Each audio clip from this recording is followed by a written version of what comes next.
Before we start, I would request all of you to please subscribe our channel.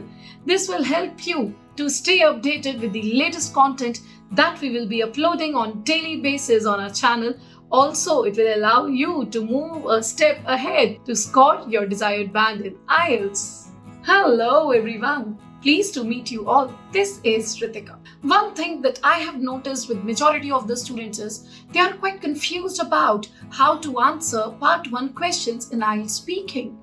Actually, they know from where to begin, but they don't know from where to end.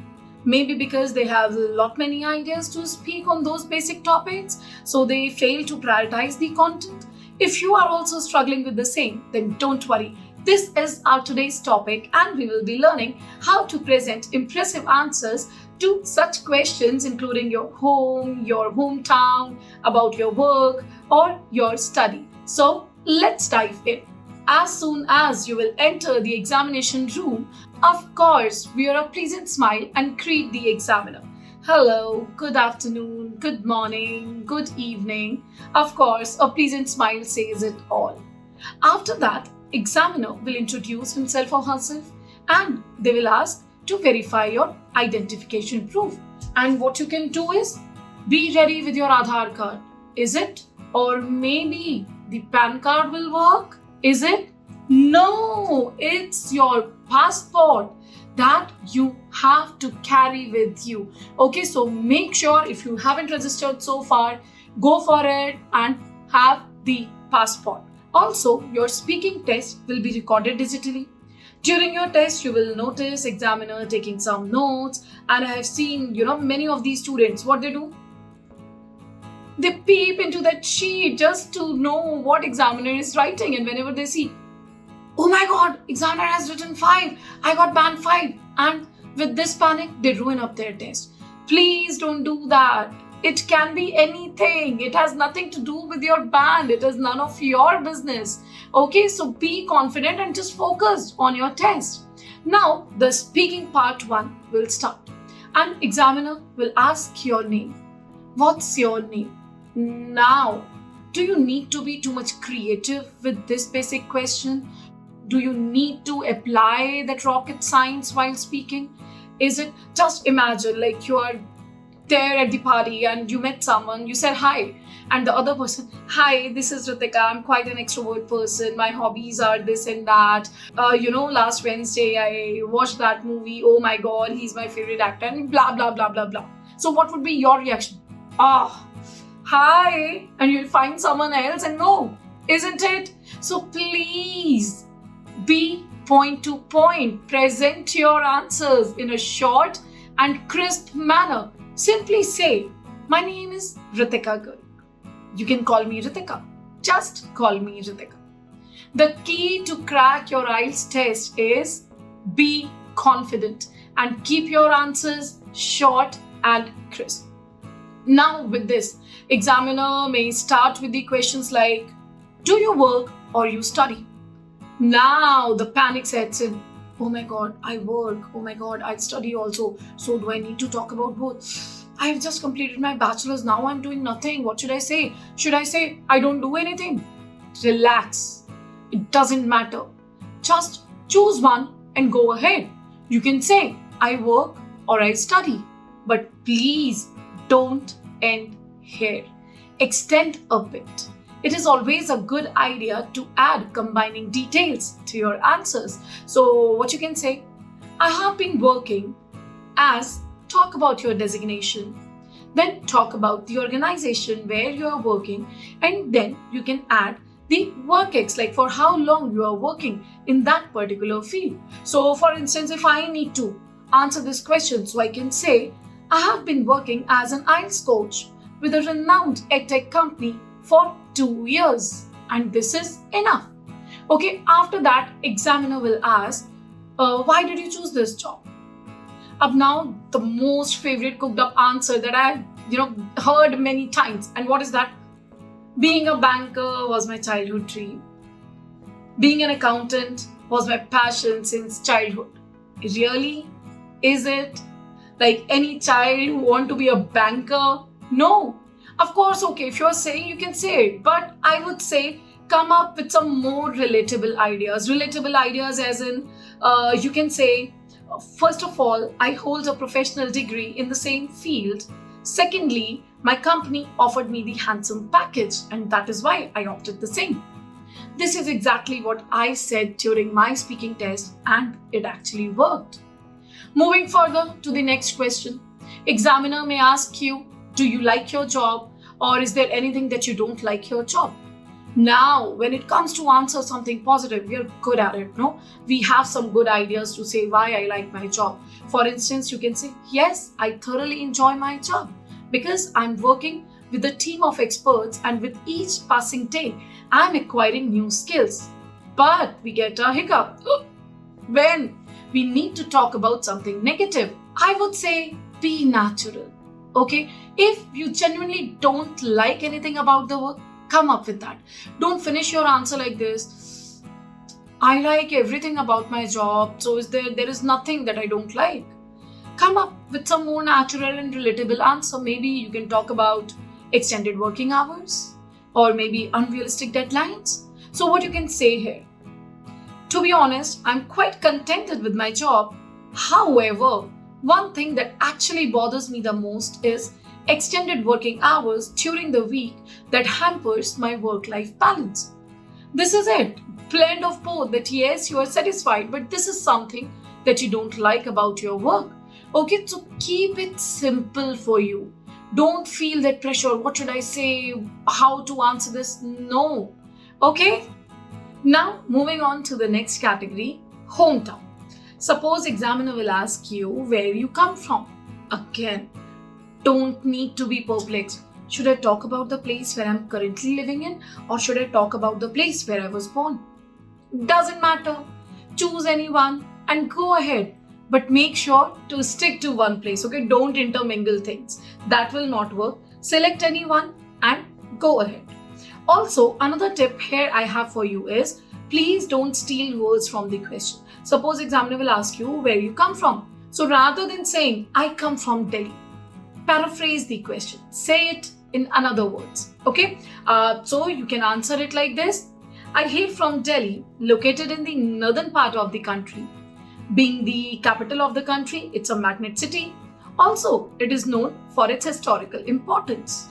And this is enough. Also, you can add it's a village or it's a metropolitan city, or maybe you can add population. OMG, population?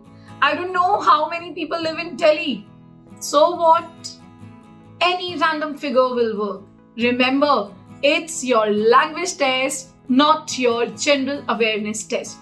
Facts don't matter till the time you are on the topic. So you can come up with any figure. But stop your answer there. There is no need to talk about n number of things when examiner just asks the name of your hometown. We have already added a lot. The location, it's a metropolitan city, or we have also talked about the jobs, it's a magnet city, right? And known for its historical importance. So that is more than enough. Now there is no need to talk about, we have Red Fort, we have Qutub Minar, we have Akshardham Temple, we have museums. No. Learn where to stop your answers. Okay, now moving further, examiner can ask you, is there anything interesting in your hometown or something interesting that you feel about your hometown? Again, you cannot say each and everything. Just prioritize 2 to 3 things that you find interesting about your hometown. So how you can answer this question? Indeed, it's an amazing place to live in. Few things that are quite fascinating to me are vibrant markets and lively nightlife. During the weekend, I like to enjoy both. Simple. Finish. Okay? Don't add too many things. Now, here I have seen students from rural areas, they feel like we don't have anything there in our village, so what should I talk about? No, there are a lot many things that you can talk. For instance, you can talk about close-knit community, like people in my village are quite friendly. Also, you can talk about the village is located far away from the hustle bustle of the city and hence quite green and serene. Okay, so you can extend your answer like this. Okay, so another question that examiner may ask you is, what kind of jobs people do there? Complicated enough, no? People are doing n number of jobs. So can I say all the jobs here? Is it possible? Of course not. It is not possible.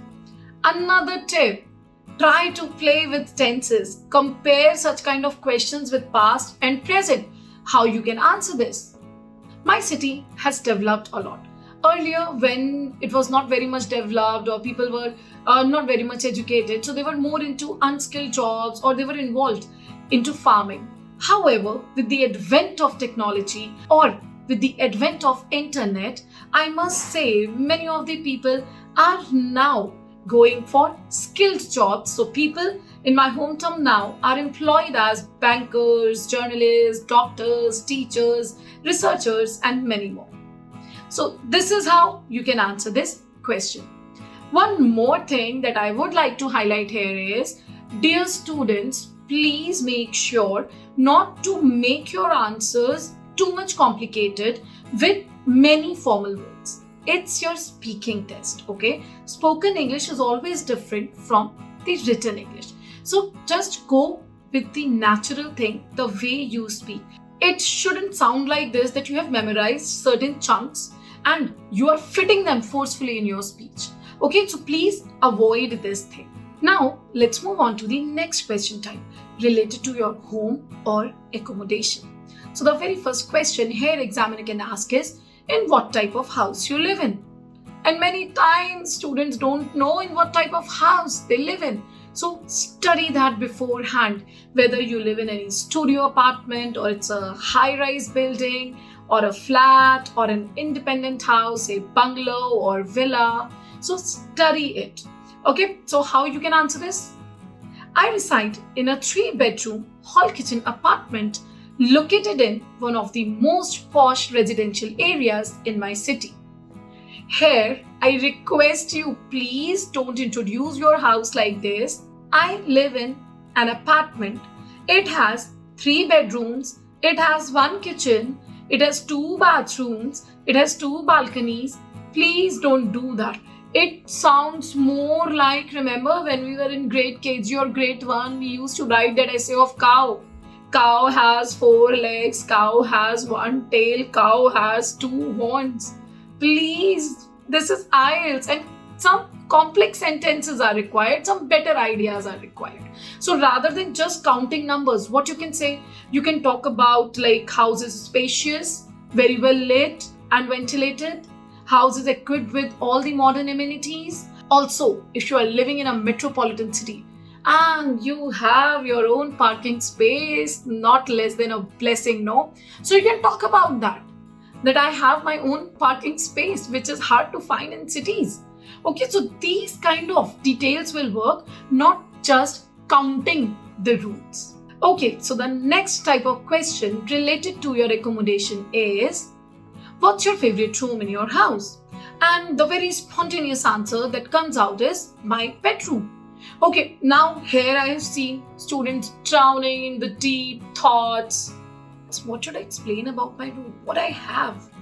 A messy cupboard? Some posters? Not really. There is a lot that you can explain. So if you want to come up with the same answer, like it's my bedroom. So how you can say this? Well, I would say it's my own room. Because my room is designed as per my choices. The walls are painted with pastel colors along with, you can say, bright color curtains or floral curtains that add life to the room. Apart from this, my room is very well lit and ventilated. Lastly, this is the only place where I can have some privacy. This is it. Okay, this is how you can explain. I haven't talked about the interior of the room a lot, where usually students get confused. Just keep it simple, keep it crisp. Okay, next I have a hiccup for you. Is there anything that you don't like about your house? अभी तो इतनी तारीफ की है. Now what should I say? That is there anything that I hate about my house or that I don't like about my house? Of course, if the examiner asks, is there anything that you don't like? Come up with something, no? Like maybe you have insects there, lizards, okay, or maybe you can talk about waste management practices. These are improper in your society. Or maybe you can talk about the drainage system, like the problem with drainage. So n number of ideas are here. So again, the strategy, remember that we talked about our job, again we'll follow the same.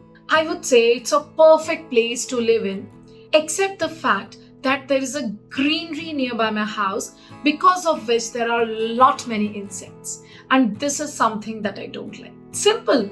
We answered the question in the beautiful way, and this is just perfect. Go for your answers like this. So, what we have learned to answer your part 1 questions. The very first thing, you will keep your answers short and crisp. Second thing, you will paraphrase your questions, right? Next, you will add combining details. Next, don't add a lot of formal words. And next, play with tenses. Okay? So this is how you can answer the questions in the most effective way in speaking part 1. I hope you liked the video, so make sure to subscribe our channel. Thank you. Bye-bye.